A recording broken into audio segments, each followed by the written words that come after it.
ನಮಸ್ಕಾರ ರೈತ ಬಾಂಧವರೇ.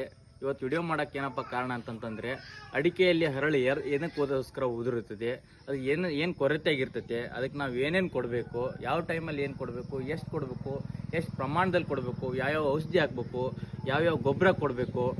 ಫಾರ್ ಎಕ್ಸಾಂಪಲ್ ನಾನು ನಿಮ್ಗೆ ಅಡಿಕೆಯನ್ನು ತೋರಿಸ್ತೀನಿ.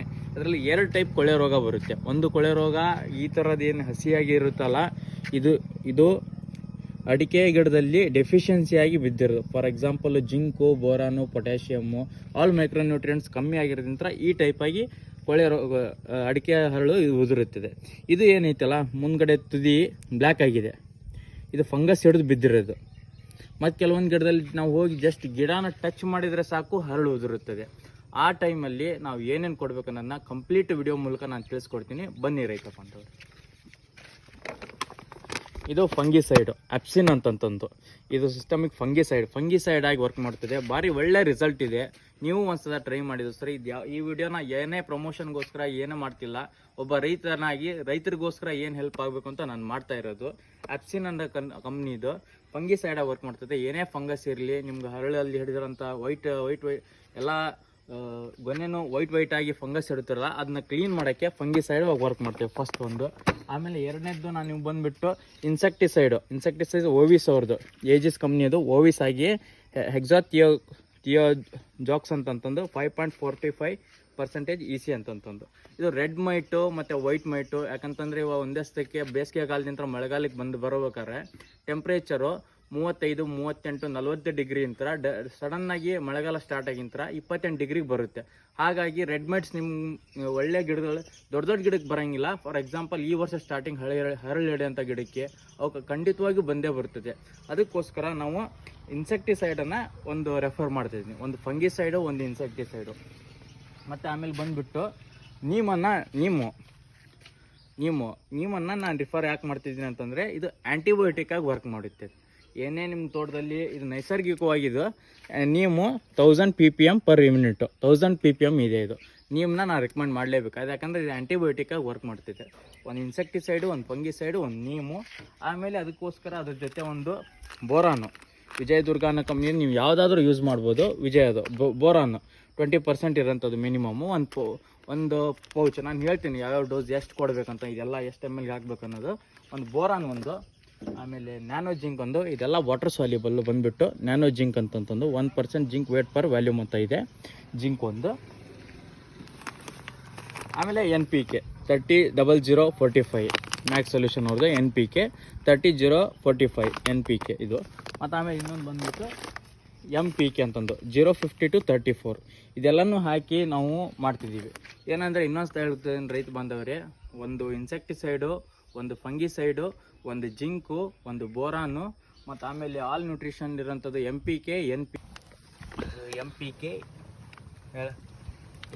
ಇದು ಕಟ್ ಮಾಡ್ತಾ ಇದ್ದೀನಿ. ಎಲ್ಲನೂ ಸ್ವಲ್ಪ ವಾಟರ್ ಸಾಲ್ಯುಬಲ್, ಒಂದಷ್ಟಕ್ಕೆ ವಾಟರ್ ಕಡೆ ಹೋದಾಗ ಸಾಲ್ಯುಬಲ್ ಆಗಂಗಿಲ್ಲ. ಹಂಗಾಗಿ ನಾವು ಒಂದು ಇದನ್ನು ತೊಗೊಂಡು ಬಕೆಟ್ ತೊಗೊಂಡು ಎಲ್ಲನೂ ಇದಕ್ಕೆ ಹಾಕ್ತಾ ಇದ್ದೀವಿ. ಫಸ್ಟ್ ಎಲ್ಲನೂ ಒಂದೊಂದು ಹಾಕಿ ಎಲ್ಲನೂ ಕರಿಬಿಟ್ಟು MPK ಹಾಕಿದ್ದೀವಿ. ಅದಕ್ಕೆ NPK ಅಂತಂತಂದು MPK 1045 ಕಟ್ ಮಾಡ್ತಿದ್ದೀನಿ. ಇವಾಗ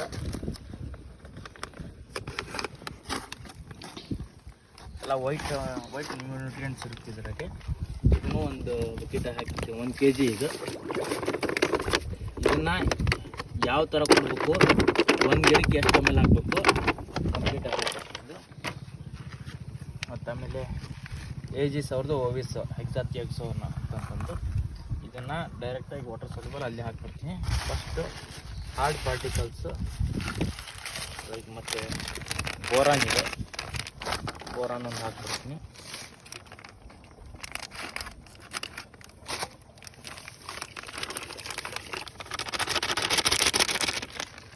ಬೋರಾನ್ ಒಂದು. ಇದು ಆ್ಯಪ್ಸಿನ್ನು 2 ಬ್ಯಾರಲ್ ಮಾಡ್ಬೇಕು. ಇದನ್ನ 250 ಬ್ಯಾರಲ್ ನನಗೆ 2 ಬ್ಯಾರಲ್ ಮಾಡಬೇಕು. ನಾವು ಟ್ಯಾಕ್ಟ್ರಿಗೆ ಹಾಕಿ ಹೊಡಿತಿದ್ದೀವಿ.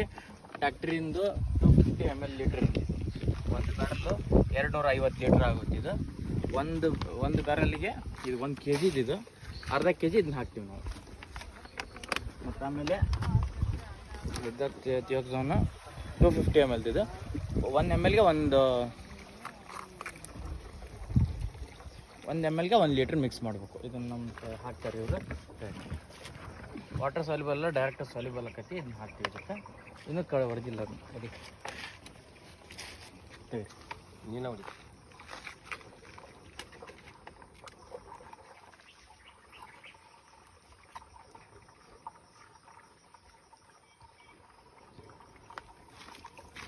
ಆಮೇಲೆ ನೀವೂ ಅಷ್ಟೇ, ಇದು 10,000 PPM ಇರೋದ್ರಿಂದ ಒಂದು ಬ್ಯಾರಲ್ಗೆ ಇದು 1 ಲೀಟ್ರಿಂದ ಇದು 1 ಬ್ಯಾರಲ್ಗೆ 500 ml ಆ್ಯಡ್ ಮಾಡ್ತೀವಿ ನಾವು. ಡಬಲ್ ಕೋಟಿಂಗ್ ಲೇಯರ್ ಇರ್ತೈತೆ, ಯಾಕಂದರೆ 10,000 PPM ಅಲ್ಲ, ಹಂಗಾಗಿ ಎವಾಪರೇಟ್ ಆಗಬಾರ್ದು ಅಂತಂತಂದು ಡಬಲ್ ಕೋಟಿಂಗ್ ಲೇಯರ್ ಕೊಟ್ಟಿರ್ತಾರೆ ನೋಡಿ. ಫುಲ್ಲು ಹೆವಿ ಇರ್ತೈತಿ. ಇದು ಅರ್ಧ ಲೀಟ್ರ್ ಹಾಕಿ, ಅರ್ಧ ಹಾಕಿ ಸ್ವಲ್ಪ.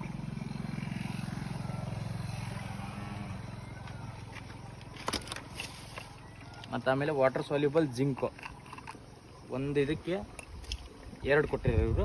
2 ಇದಕ್ಕೆ ಆ್ಯಡ್ ಮಾಡ್ತೀವಿ. ಸಾಕಮ್ಮ ಹಾರ್ಡ್ ಫಾರ್ಮ್ ಇರೋಂಥದ್ದು ವಾಟರ್ ಒಳಗಡೆ ಬೇಗ ಸಾಲ್ಯುಬಲ್ ಆಗದೆ ಇರೋಂಥದ್ದನ್ನ ಒಂದು ಬಕೆಟಲ್ಲಿ ಹಾಕಿ ಕ್ಲೀನಾಗಿ ಎಲ್ಲನೂ ಮಿಕ್ಸರ್ ಮಾಡ್ಕೊಂಡು ಈ ಥರ ತೋರಿಸ್ತೀನಿ ನೋಡಿರಿ. ಒಂದು ಬಕೆಟಾಗಿ ಹಾಕಿ ಬೇಗ ಎಲ್ಲ ಥರ ಈ ಥರ ಹಾಕ್ಕೊಂಡು, ಅಂದರೆ ಒಂದಷ್ಟಕ್ಕಿಂತ ಕೆಳಗೆ ಹಾಕಿಬಿಟ್ರೆ ಕೆಳಗಡೆ ಹೋಗಿ ಕುಂದಿರ್ತೈತೆ. ಹಂಗಾಗಿ ಆದ ಕಾರಣ ನಾವು ಒಂದು ಬಕೆಟ್ ಒಳಗೆ ಹಾಕಿ ಈ ಥರ ಒಂದು ಕಡ್ಡಿ ತೊಗೊಂಡೆಲ್ಲ ಕ್ಲೀನ್ ಮಾಡ್ಕೊಂಡು ಆಮೇಲೆ ವಾಟರ್ ಏನು ಲಿಕ್ವಿಡ್ ಫಾರ್ಮ್ ಇರ್ತೈತಲ್ಲ ಅದನ್ನ ಡೈರೆಕ್ಟಾಗಿ ನಾವು ಪಂಪಿಗೆ ಹಾಕ್ಬಿಡ್ತೇವೆ. ಇದು ಇವಾಗ ಇದಕ್ಕೆ ಹಾಕ್ತೀವಿ. ನೋಡ್ತೀನಿ ಬರೀ ಮ್ಯಾಲೆ ತೋರಿಸ್ಬೋದು ಸ್ವಲ್ಪ ಹೊತ್ತು.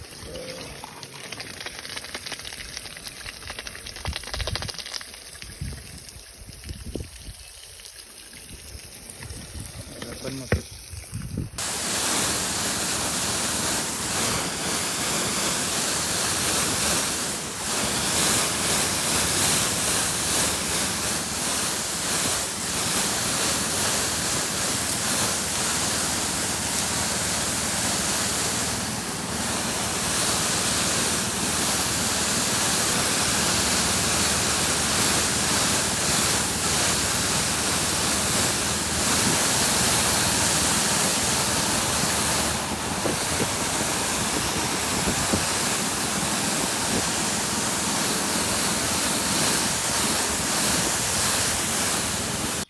ನೋಡಿ ಸ್ನೇಹಿತರೆ, ಇದು ರೆಡ್ಮೇಟಿಗೆ ನಾವು ಔಷಧಿ ಸ್ಪ್ರೇ ಮಾಡಿದ್ದೀವಿ. ರೆಡ್ಮೇಟ್ ಯಾವ ಟೈಪ್ ಇರುತ್ತಂತ ಈ ಎಲೆ ಒಳಗಡೆ ಹಿಂಗೆ ಈ ಥರ ಅಟ್ಯಾಕ್ ಆಗಿದೆ.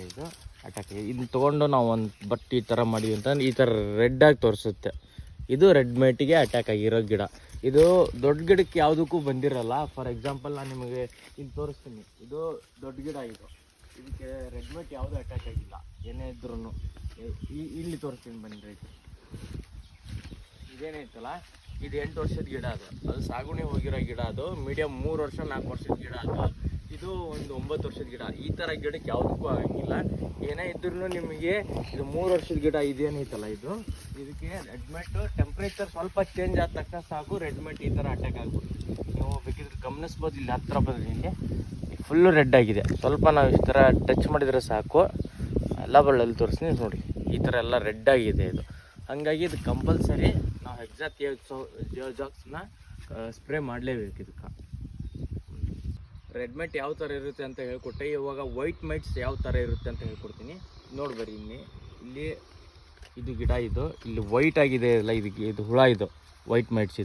ಇದು ಸ್ಪ್ರೆಡ್ ಹಾಕ್ಕೊಂತ ಇದು ಎಲ್ಲೆಲ್ಲಿ ಹೋಗಿರ್ತೈತೆ ಅಲ್ಲೆಲ್ಲ ಚುಕ್ಕೆ ರೋಗ ಟೈಪ್ ಬರುತ್ತೆ. ವೈಟು ಎಲ್ಲ ಆಗಿರ್ತೈತೆ. ಈ ಥರ ಗ್ರೀನ್ ಆಗಿ ಬರೋಲ್ಲ. ನೀವು ನೋಡ್ಬೋದು. ಮತ್ತು ಇನ್ನೊಂದು, ಇದು ದೊಡ್ಡ ಗಿಡ. ದೊಡ್ಡ ಗಿಡಕ್ಕೆ ಯಾವುದೇ ದೊಡ್ಡ ಗಿಡ.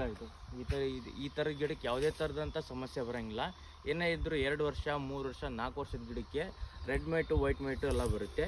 ದೊಡ್ಡ ಗಿಡಕ್ಕೆ ಏನಪ್ಪ ಅಂತ ಕಾಯಿಲೆ ಇವಕ್ಕೆ ಬರೋದು ಅಂತಂತಂದರೆ ಓನ್ಲಿ ನೀವು ಈ ಥರ ಇಲ್ಲಿ ಬಿದ್ದಿದೆ ನೋಡಿ, ಹಿಂಗಾರು ಒಣಗುವುದು ಈ ಥರ ಎಲ್ಲ ಬಿದ್ದಿರೋದು. ಈ ಥರ ನಾವು ಆಲ್ರೆಡಿ ಇವಾಗ ಇದಕ್ಕೆಲ್ಲನೂ ಮುಂಚೆನೇ ಹೇಳಿರೋ ಪ್ರಕಾರ ಸ್ಪ್ರೇ ಎಲ್ಲ ಕೊಟ್ಟಿದ್ದೀನಿ. ನಾನು ಇನ್ನು ಮತ್ತೆ 15 ದಿವಸ ಬಿಟ್ಟು ಮತ್ತೊಂದು ವಿಡಿಯೋ ಥರ ಮಾಡ್ತೀನಿ. ಈ ಗಿಡಗಳೆಲ್ಲ ಯಾವ ಥರ ರಿಕವರಿ ಆಗಿತ್ತೆ, ರೆಡ್ಮೇಟು ವೈಟ್ ಮೈಟು ಯಾವ ಥರ ಹೋಗಿ ಎಲ್ಲ ಗಿಡಗಳು ಯಾವ ಟೈಪ್ ಗ್ರೀನಿಶ್ ಆಗಿ ಬಂದೈತೆ ಅಂತ ಮತ್ತೆ ನಾನು ವಿಡಿಯೋ ಅಪ್ಲೋಡ್ ಮಾಡ್ತೀನಿ. ಇದೇ ಥರ ಹೆಚ್ಚಿನ ವಿಡಿಯೋಗಾಗಿ ನನ್ನನ್ನು ಫಾಲೋ ಮಾಡ್ಕೊಳ್ಳಿ, ಸಬ್ಸ್ಕ್ರೈಬ್ ಮಾಡ್ಕೊಳ್ಳಿ. ಥ್ಯಾಂಕ್ ಯು ರೈತ.